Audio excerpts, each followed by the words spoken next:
கவலை இல்லாம colour print பண்ணுங்க, அதுவும் மிக குறைஞ்ச விலையில. Epson eco tank printers. இது வெறும் ஃபேபுலஸ் இல்ல, இது டோட்டலி பிரிண்டபிளஸ். மாண்புமிகு பள்ளிக்கல்வித்துறையுடைய அமைச்சர் நண்பர் முனைவர் அன்பில் மகேஷ் பொய்யாமணி அவர்களே, காங்கிரஸ் பேரியக்கத்துடைய மாநில தலைவரும் சட்டமன்ற உறுப்பினருமான அருமையானன் திரு செல்வபிரந்தகை அண்ணன் அவர்களே, மாவட்ட கழக செயலாளரும் சட்டமன்ற உறுப்பினருமான அண்ணன் மயிலை வேலு அவர்களே,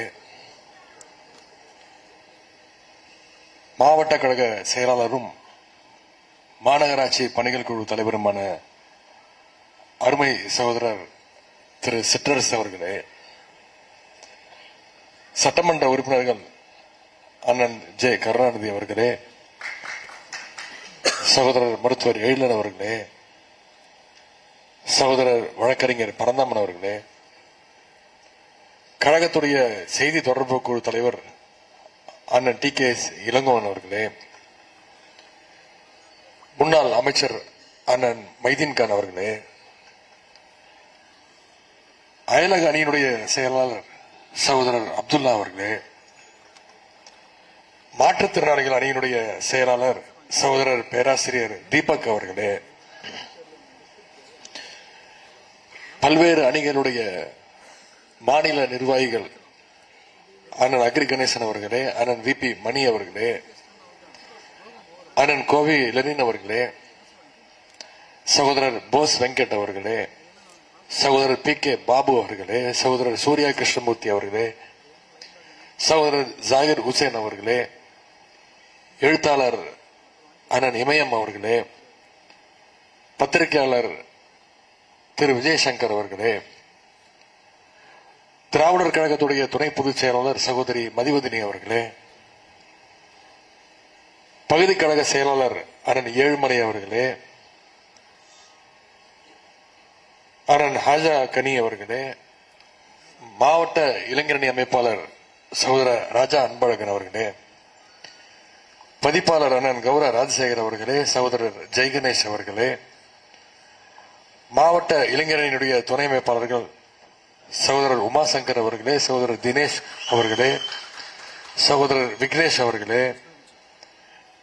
டாண்டி பிரகாஷ் அவர்களே, அஸ்வின் அவர்களே, மணிரத்னம் அவர்களே, சகோதரர் ராஜா தமிழ்மாறன் உள்ளிட்ட நிகழ்ச்சிக்கு வந்திருக்கக்கூடிய கழகத்துடைய நிர்வாகிகளே, அண்ணன் ஜெயக்குமார், லோகு, மாடி உள்ளிட்ட வந்திருக்கக்கூடிய வட்டக்கழக செயலாளர்களே, பேராசிரியர் மாரப்பன் உள்ளிட்ட திராவிட கருத்தியல் ஆசிரியர் சங்கத்துடைய நிர்வாகிகளே, சகோதரர் அயன் கார்த்திகேயன் அவர்களே, தமிழ் கேள்வி சொந்தங்களே,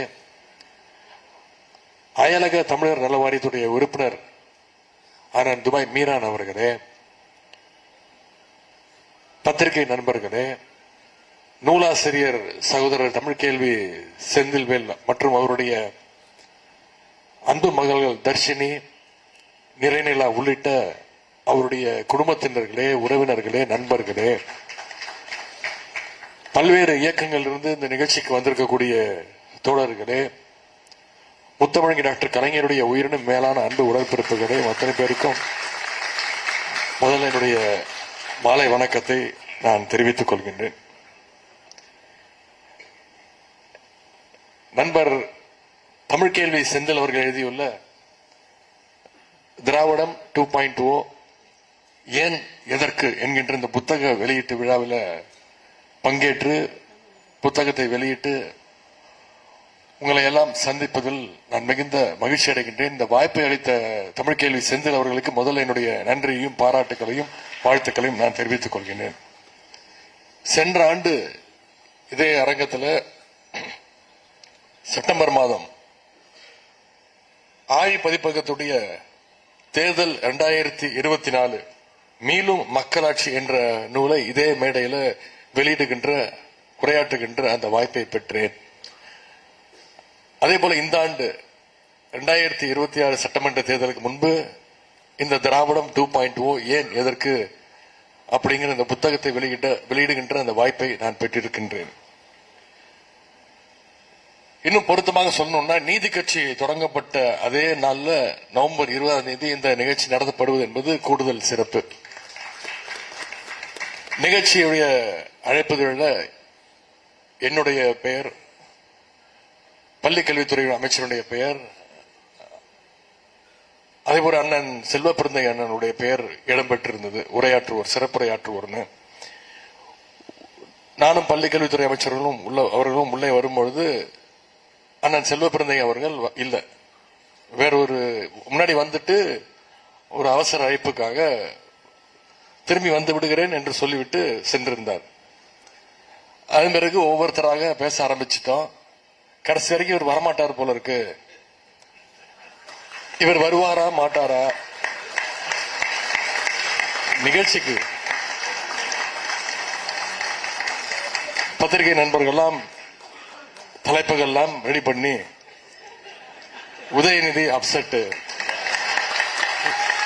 செல்வ பெருந்தகை ஆப்சென்ட், நிகழ்ச்சிக்கு தலைப்பெல்லாம் ரெடி பண்ணி வச்சிருந்தாங்க. கடைசியில அவரும் வந்து அதற்கும் வழி இல்லாமல்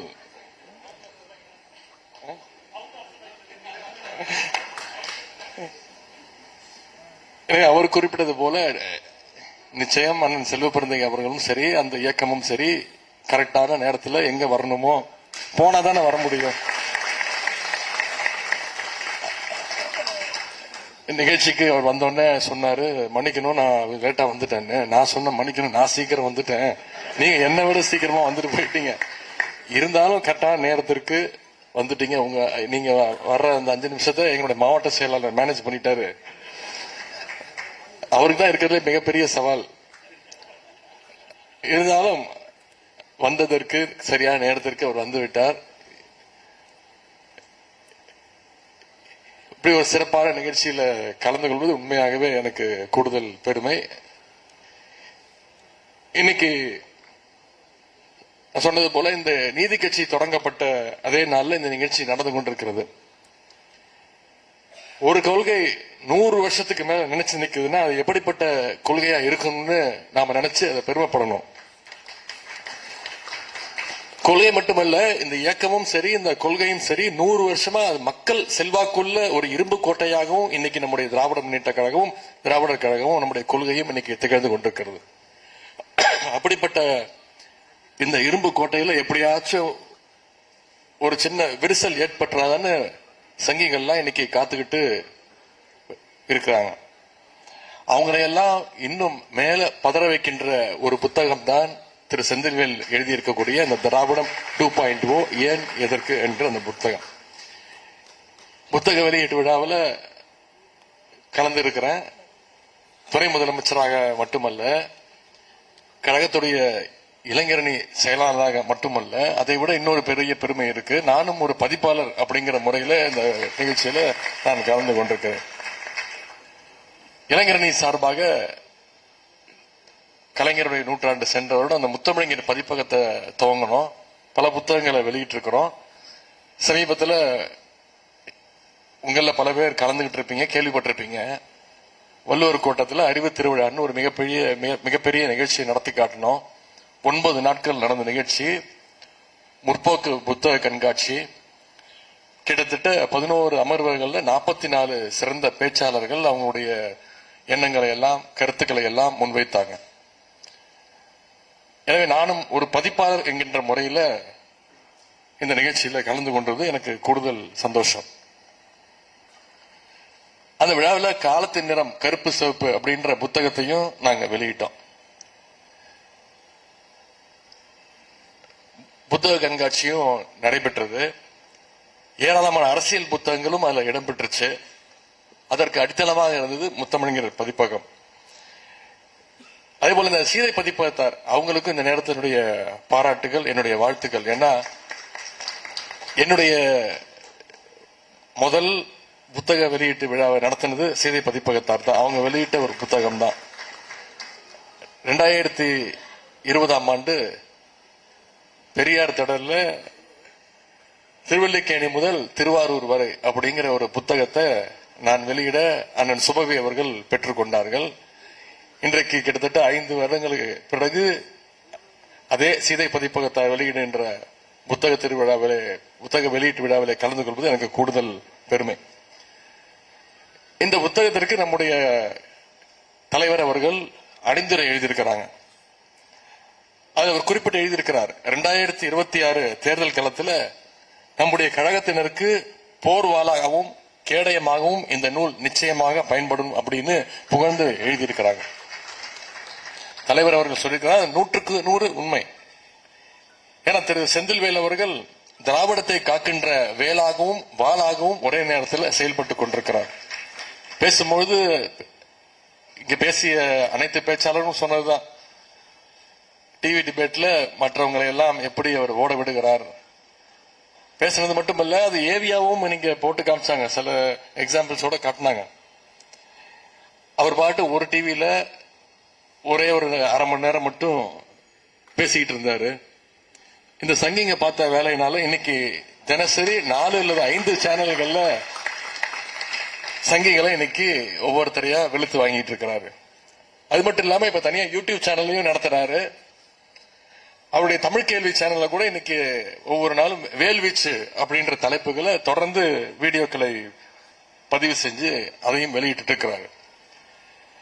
இது மட்டும் இல்ல, உங்கள பல பேருக்கு தெரிஞ்ச விஷயம், நான் இன்னைக்கு கேள்விப்பட்ட விஷயம், இன்னைக்கெல்லாம் நம்முடைய தொலைக்காட்சிகளை செய்தி தொலைக்காட்சிகள்ல இந்த விவாத மேடை நிகழ்ச்சிகள் நடத்தினாங்கன்னா அடிமைகளும் சங்கிகளும் முதல்ல அவங்க கேட்டுக்கிற கேள்வி, திமுக சார்பா யார் வராங்க அப்படிங்கிறது முதல் கேள்வி.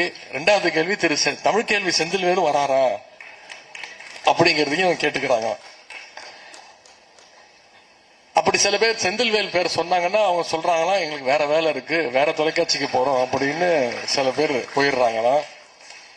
ஒரு பக்கம் இப்படி அவர் பண்ணிட்டு இருந்தாரா, இன்னொரு பக்கம் இன்னொரு செய்தி வந்துச்சு.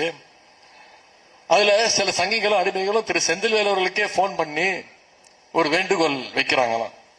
சார், இன்னைக்கு இந்த டிவியில நீங்க டிபேட்டுக்கு வரீங்களாமே, விவாதத்திற்கு வரீங்களாமே, நாங்களும் அந்த டிபேட்டுக்கு வரோம். ஒரே ஒரு வேண்டுகோள், பேசும்பொழுது கொஞ்சம் பொறுமையா பேசுங்க, பார்த்து பேசுங்க, எங்களை என்ன வேணா திட்டுங்க, ஆனா எங்க ஜியும் எங்க நிரந்தர பொதுச் செயலாளரையும் தயவு செய்து ரொம்ப திட்டாதீங்க, அவங்களால தாங்க முடியாது அப்படின்னு அவர்கிட்ட ஓப்பனாகவே வேண்டுகோள் வைக்கிறாங்கன்னு நான் கேள்விப்பட்டு இருக்கேன். டிவி டிபேட்ல மட்டுமல்லாம இன்னைக்கு மேடை பேச்சு, பட்டிமன்றங்கள், மக்கள் மன்றம்னு எல்லாத்திலையும் முத்திரை பதிக்கக்கூடியவர் தான் திரு செந்தில்வேல் அவர்கள். இன்னைக்கு அவர் புத்தகத்தையும் வெளியிட்டிருக்கிறார். அவருக்கு நாம் அனைவரும் சேர்ந்து நம்முடைய பாராட்டுகளையும் வாழ்த்துக்களையும் அன்பையும் நான் தெரிவித்துக் கொள்கின்றேன். அவருடைய அந்த தீவிர கொள்கை, அதன் காரணமாகத்தான் இளைஞரணியினுடைய திராவிட முன்னேற்ற கழகத்துடைய இளைஞரணியுடைய பயிற்சி பாசறை கூட்டங்களுக்கு அவரை தொடர்ந்து நாங்கள் பயன்படுத்திட்டு இருக்கிறோம். அதேபோல இளைஞரணியின் சார்பாக சென்ற வருடம் கலைஞருடைய 100ஆண்டுக்காக தலைவர் அவர்கள் 100 இளம் பேச்சாளர்களை தேர்ந்தெடுத்து கொடுக்க சொன்னாங்க. தமிழ்நாடு முழுக்க பேச்சு போட்டி நடத்தி அதுல நடுவர்கள் குழுவில் திரு செந்தில்வேல் அவர்களும் இடம்பெற்று இன்னைக்கு சிறந்த 200 இளம் பேச்சாளர்களை அவர் கண்டெடுத்து கொடுத்திருக்கிறார். இந்த நூலில் உள்ள முதல் கட்டுரையினுடைய தலைப்பே தமிழ்நாட்டுடைய வழிகாட்டி, இந்தியாவுடைய திசை காட்டி அப்படின்னு நம்முடைய கழக தலைவரை பத்தி அவர் எழுதியிருக்கிறார். இன்னைக்கு நம்முடைய கழக தலைவர் அவர்கள் தமிழ்நாட்டுக்கு மட்டும் வழிகாட்டியாக அல்ல, பாஜகவை எப்படி எதிர்கொள்ளணும்னு இன்னைக்கு இந்தியாவில் இருக்கக்கூடிய அனைத்து எதிர்கட்சிகளுக்கும் ஒரு எடுத்துக்காட்டாக நம்முடைய கழக தலைவர்கள் வழங்கிக் கொண்டிருக்கிறார். அதே மாதிரி திராவிட மாடல் அரசினுடைய ஒவ்வொரு திட்டங்களும் இன்னைக்கு இந்தியாவிலேயே முன்மாதிரி திட்டங்களாக, எக்ஸாம்பிள் திட்டங்களாக நம்ம செயல்படுத்திட்டு இருக்கோம். உதாரணத்திற்கு முதலமைச்சருடைய காலை உணவு திட்டம். முதலமைச்சர் அவர்கள் ஒரு ஆய்வுக்காக ஒரு பள்ளிக்கூடத்திற்கு போறாரு.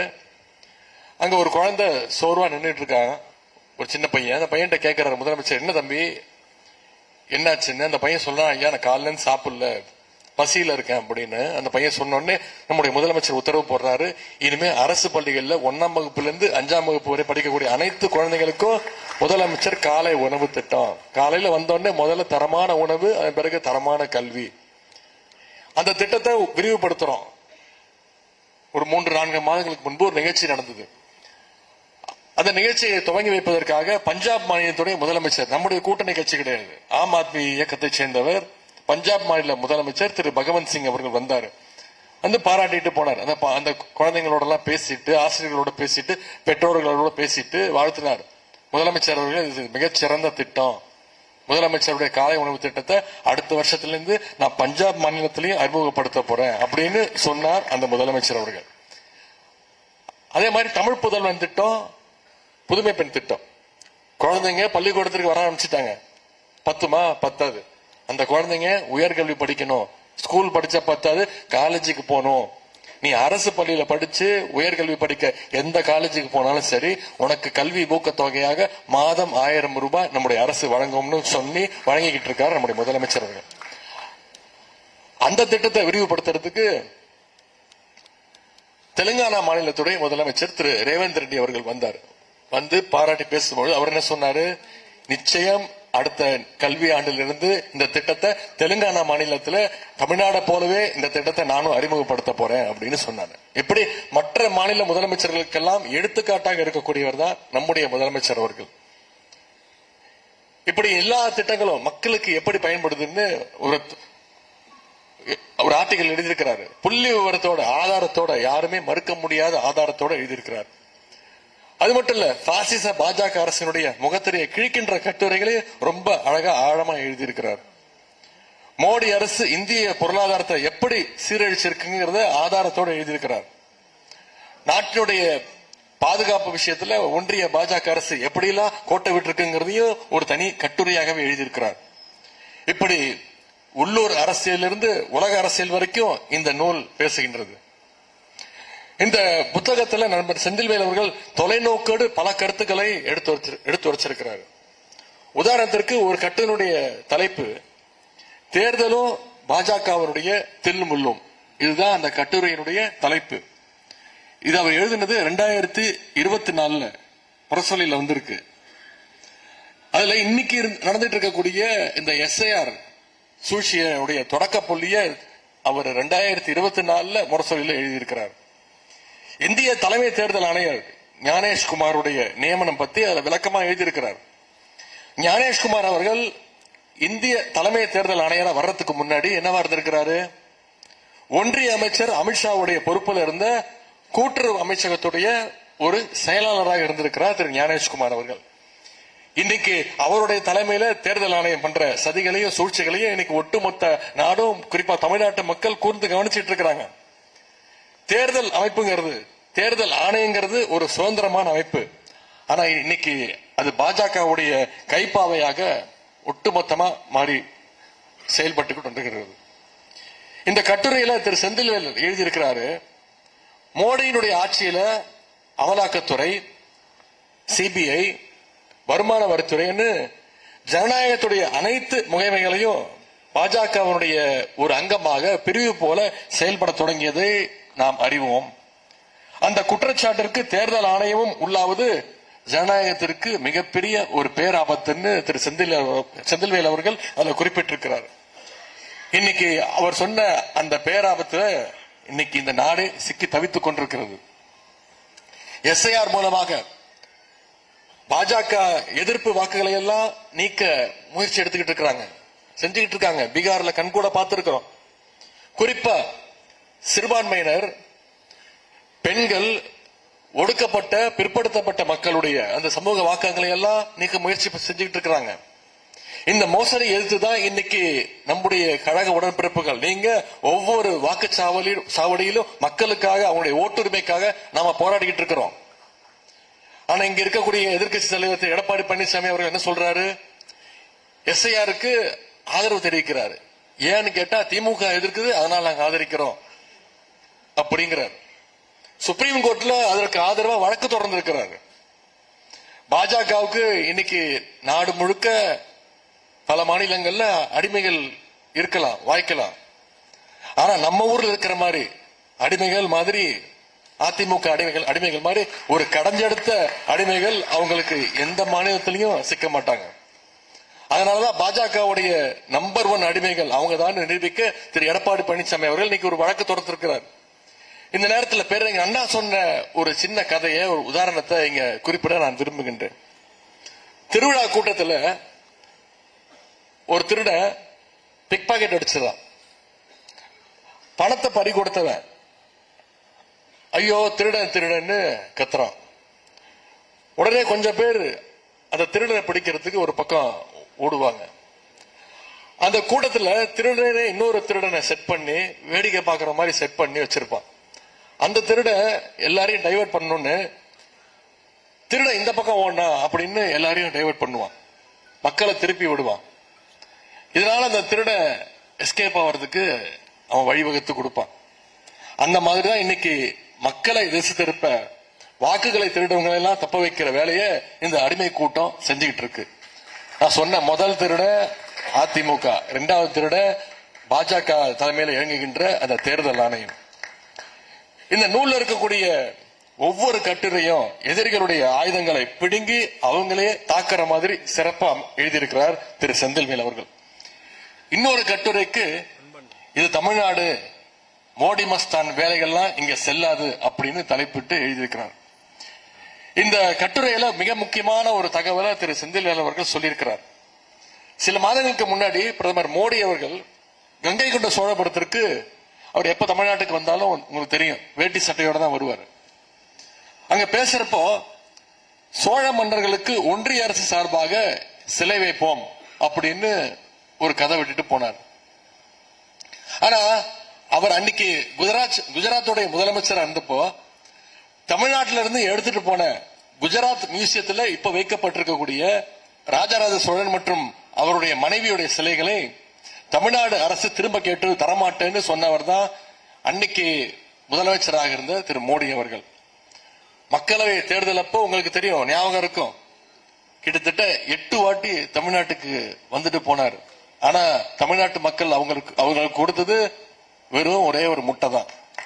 இப்ப மீண்டும் திரு மோடி அவர்கள் சட்டமன்ற தேர்தல் வர்றதுனால வர ஆரம்பிச்சிருக்கிறாரு. இனி அடிக்கடி வருவாரு. நேற்று கோயம்புத்தூருக்கு வந்துட்டு போனாரு. கோயம்புத்தூருக்கு வந்துட்டு என்ன பண்ணிட்டு போனாரு? கோயம்புத்தூர் மதுரை மெட்ரோ திட்டங்களுக்கு அனுமதி தர முடியாதுன்னு சொல்லிட்டு போக ஒரு பிரதமர் வந்துட்டு போயிருக்கிறாரு. அனுமதி மறுக்க காரணம் என்ன சொல்றாங்க? மக்கள் தொகை கம்மியா இருக்கான், மதுரையிலயும் கோயம்புத்தூர்லயும் மக்கள் தொகை கம்மியா இருக்கு அப்படின்ற காரணத்தை ஒன்றிய அரசு சொல்லியிருக்கு. பாஜக ஆட்சி செய்கின்ற உத்தரப்பிரதேசத்தில் இருக்கக்கூடிய ஆக்ரா மற்றும் கான்பூருக்கு மட்டும் மெட்ரோ திட்டத்துக்கு அனுமதி கொடுத்திருக்கிறாங்க. ஆனா மக்கள் தொகையை கட்டுப்படுத்தணும்னு ஒன்றிய அரசு சொன்னப்போ அதை சரியா பின்பற்றிய மாநிலம் நம்முடைய தமிழ்நாடு. அதற்கான விழிப்புணர்வை ஏற்படுத்திய மாநிலம் நம்முடைய தமிழ்நாடு. அதை சொன்னதை கேட்டது தமிழ்நாட்டு மக்கள். இன்னைக்கு அதையே காரணம் காட்டி மெட்ரோ திட்டத்துக்கு அனுமதி தர மாட்டேன்னு சொல்றாங்க. அது மட்டும் இல்ல, மக்கள் தொகையை கட்டுப்படுத்தியதுனால இன்னைக்கு டீலிமிட்டேஷன் சொல்லி நம்முடைய மக்களவை உறுப்பினர் எண்ணிக்கையை குறைக்கின்ற முயற்சியிலேயும் ஒன்றிய அரசு ஈடுபட்டிருக்கு. அது மட்டும் இல்ல, நேற்று பிரதமர் திரு மோடி அவர்கள் பேசும்போது பேசுறாரு, அவரால் தமிழ் படிக்காம போயிடுச்சு, தமிழ் படிக்க முடியாம போயிடுச்சு அப்படின்னு ரொம்ப ஃபீல் பண்ணி திரு மோடி அவர்கள் பேசியிருக்கிறார். நான் அவரை பார்த்து கேட்கிறேன், ஒரு பக்கம் தமிழ் மேல அக்கறை இருக்கிற மாதிரி நாடகம் போடும் நீங்க, இன்னொரு பக்கம் நம்முடைய பிள்ளைகள் தமிழ் படிக்க கூடாதுன்னு இந்தி சமஸ்கிருதத்தை திணிக்க முயற்சி பண்றீங்களே, இது எந்த விதத்துல நியாயம்? மும்மொழி கொள்கை ஏத்துக்கிட்டாதான் தமிழ்நாட்டுக்கு தர வேண்டிய நிதி பகிர்வு 2500 கோடி ரூபாய் தருவேன்னு சொன்னீங்களே, இது எந்த விதத்துல நியாயம்? தமிழ் படிக்காம போயிடுச்சு அப்படின்னு கவலைப்படுற நீங்க தமிழுடைய வளர்ச்சிக்காக என்ன செஞ்சிருக்கிறீங்க? கடந்த 10 வருஷத்துல தமிழ் வளர்ச்சிக்காக கடந்த 10 ஆண்டுகள்ல ஒன்றிய அரசு நிதி ஒதுக்கின நிதி எவ்வளவு தெரியுமா? தமிழ் வளர்ச்சிக்கு வெறும் 150 கோடி ரூபாய். ஆனா செத்த மொழி சமஸ்கிருதத்துக்கு ஒன்றிய அரசு கடந்த 10 ஆண்டுகள்ல ஒதுக்கின நிதி எவ்வளவு தெரியுமா? 2400 கோடி ரூபாய். தமிழ் வளர்ச்சிக்கு 150 கோடி ரூபாய், சமஸ்கிருத வளர்ச்சிக்கு 2400 கோடி ரூபாய். இதுதான் பிரதமர் மோடி அவர்களுடைய தமிழ் பாச நாடகம். இந்த அநியாயத்தை நாம தட்டி கேட்கணும், தடுத்து ஆகணும். இதற்கு நம்ம கையில கிடைச்சிருக்கக்கூடிய வாய்ப்பு தான் 2026 சட்டமன்ற தேர்தல். தேர்தலுக்கு இன்னும் முழுதாக 4 மாதங்கள் கூட இல்ல. மிகச்சரியான நேரத்தில் இந்த புத்தகம் இன்னைக்கு வெளியிடப்பட்டிருக்கிறது. இந்த நூலை நிச்சயம் அனைவரும் வாங்கி படிக்க வேண்டும். இதில் இருக்கக்கூடிய தகவல்களை மக்கள் கிட்ட நாம கொண்டு போய் சேர்க்க வேண்டும். பேஸ்புக், வாட்ஸ்அப்னு சங்கிங்க எந்த அவதூறு பரப்பினாலும் அந்த அவதூறுகளை அடிச்சு நொறுக்க இந்த நூல் நிச்சயம் நமக்கு ஒரு துணையாக இருக்கும், ஒரு கைடாக இருக்கும். இந்த புக்ல திராவிடம் 2.0 ஏன் எதற்குன்னு 2 கேள்விகள் இருக்கு. அதற்கான சரியான பதில்களை செந்தில்வேல் அவர்களே இந்த புத்தகத்தில் தெளிவா சொல்லியிருக்கிறார். இந்த நேரத்தில் ஒரே ஒரு விஷயத்தை மட்டும் சொல்லிக்கொள்ள விரும்புகின்றேன். 2ஆம் உலகப் போரின் பொழுது ஹிட்லருடைய படைகள் ஐரோப்பிய நாடுகளை ஒவ்வொன்றாக பிடித்துக் கொண்டே வந்தார்கள். ஹிட்லருடைய படை எப்ப வேணும்னாலும் இங்கிலாந்துக்குள்ள நுழையலாம் அப்படின்னு பயந்தாங்க எல்லாரும். அப்ப இங்கிலாந்துடைய பிரதமராக இருந்த வின்ஸ்டன் சர்ச்சில் அவர்கள் இங்கிலாந்து மக்களுடைய உணர்ச்சியை தட்டி எழுப்புகிற மாதிரி ஒரு உரையை நிகழ்த்தினார். We shall fight on the beaches, we shall never surrender அப்படின்னு அவர் பேசினார். அதாவது பாசிச சக்திகளை எதிர்த்து நாங்கள் கடற்கரையிலும் போராடுவோம், திறந்த வெளியிலும் போராடுவோம், ஊர்களிலும் தெருக்களிலும் போராடுவோம், நிலத்திலும் மலைகளிலும் போராடுவோம், போராடி கொண்டே இருப்போம் தவிர ஒருபோதும் நிச்சயமாக சரணடைய மாட்டோம் அப்படின்னு வின்ஸ்டன் சர்ச்சில் அவர்கள் பேசினார். வரலாற்று சிறப்புமிக்க இந்த உரையை இந்த மேடையில நான் திருப்பி சொல்கின்றேன். பாசிஸ்டுகளுக்கு எதிராக நம்முடைய கழக உடன்பிறப்புகள் ஒவ்வொரு ஊரிலும் போராடுவார்கள், ஒவ்வொரு கிராமத்திலும் போராடுவார்கள், ஒவ்வொரு வாக்குச்சாவடியிலும் கழக உடன்பிறப்புகள் போராடுவார்கள். இந்த ஜனநாயக போர்ல நம்முடைய கொள்கை படை நிச்சயமாக வென்று காட்டும். தலைவர்கள் சொன்னது மாதிரி குறைந்தது 200 தொகுதிகள்ல நம்முடைய இந்தியா கூட்டணி, மதச்சார்பற்ற முற்போக்கு கூட்டணி நிச்சயம் வென்று நம்முடைய தலைவர் அவர்கள் தொடர்ந்து 2வது முறையாக ஆட்சி அமைப்பார். அதற்கு நாம் அத்தனை பேரும் இன்றிலிருந்து உழைக்க வேண்டும் நான் கேட்டுக்கொள்கின்றேன். இன்றைக்கு இந்த புத்தகத்தில் எனக்கு பிடிச்ச இன்னொரு விஷயம், புத்தகத்துடைய சைஸ் வெறும் 124 பக்கம் தான். நிச்சயம் அனைவரும் சுலபமாக படிக்கக்கூடிய அளவில் இந்த புத்தகத்தை அவர் வடிவமைச்சிருக்கிறார். நாங்க சமீபத்தில் கருப்பு காலத்தின் நிறம் கருப்பு சிவப்புன்ற புத்தகத்தை வெளியிட்டோம் அறிவு திருவிழால. பாத்தீங்கன்னா கிட்டத்தட்ட 1120 பக்கம். நானே இன்னும் முழுசா அதை படிக்கல. நேற்று ஒரு ஆலோசனை கூட்டம் வச்சிருந்தோம். இளைஞரணி மாநில துணை செயலாளர்கள், அந்த ஆலோசனை குழு எப்படி இந்த 9 நாள் நிகழ்ச்சிகள் எப்படி நடந்தது, எத்தனை புத்தகங்கள் புத்தக காட்சியில விற்பனையானது அப்படின்னு பேசும்போது அந்த குழுவினர் என்கிட்ட பகிர்ந்துக்கிட்டாங்க. ஐயா சார், கிட்டத்தட்ட 8000 பிரதிகள் விற்று தீர்ந்து இருக்கிறது அப்படின்னு சொன்னாங்க. நான் அப்ப சொன்னேன், எத்தனை புத்தகங்கள் வித்துதுங்கிறது முக்கியம் இல்ல, அது எத்தனை பேர் படிச்சாங்கிறது தான் முக்கியம், எவ்வளவு படிச்சாங்கிறது தான் முக்கியம் அப்படின்னு சொன்னேன். அதனால இந்த புத்தகத்தை இங்க வந்திருக்கக்கூடிய அனைவரும் வாங்கி நிச்சயம் நீங்கள் படிக்க வேண்டும். இல்லைன்னா ஒரு பரிசாக மற்றவர்கிட்ட கொடுக்க வேண்டும். அதை படிச்சு அதில் இருக்கக்கூடிய கருத்துக்களை நீங்கள் பகிர வேண்டும். அது 1120 பக்கமா இருந்தாலும் சரி, 124 பக்கமா இருந்தாலும் சரி, இந்த மாதிரி நிறைய புத்தகங்களை நம்முடைய எழுத்தாளர்கள், நம்முடைய இளைஞர்கள் படிக்கணும், எழுதணும், வாங்கி அதை மக்கள்கிட்ட பகிர வேண்டும் நான் கேட்டுக்கொள்கின்றேன். அதே போல இங்கே திரு செந்தில்வேல் அவர்கள் பிறந்தநாள் பரிசுக்கு வாழ்த்து சொன்னார்கள். பரிசு கொடுத்துட்டு அட்வான்ஸ் வாழ்த்துக்கள் அப்படின்னாரு. அதுக்கு இந்த நேரத்தில் என்னுடைய நன்றியை நான் தெரிவிச்சுக்கிறேன். அவர் எனக்கு மட்டும் பரிசு கொடுக்கல. பாத்தீங்கன்னா ஒரு ஓவியம் இருந்தது, நானும் நண்பர் முனைவர் அன்பில் மகேஷ் பொய்யாமணி அவர்களும் இருந்தோம்.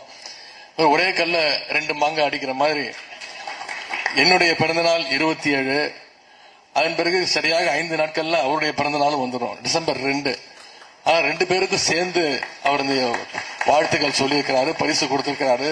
எனவே இருவரின் சார்பாகவும் என்னுடைய நன்றியை நான் தெரிவித்துக் கொண்டு, இந்த அருமையான புத்தகத்தை கொண்டு வந்துள்ள திரு செந்தில்வேலுடைய எழுத்து பணியும் தொடர வேண்டும், அவருடைய பேச்சு பணியும் தொடர வேண்டும் சொல்லி வெல்லட்டும், வெல்வோம் 200, படைப்போம் வரலாறு என்று கூறி வாய்ப்புக்கு நன்றி கூறி விடைபெறுகின்றேன். நன்றி, வணக்கம்.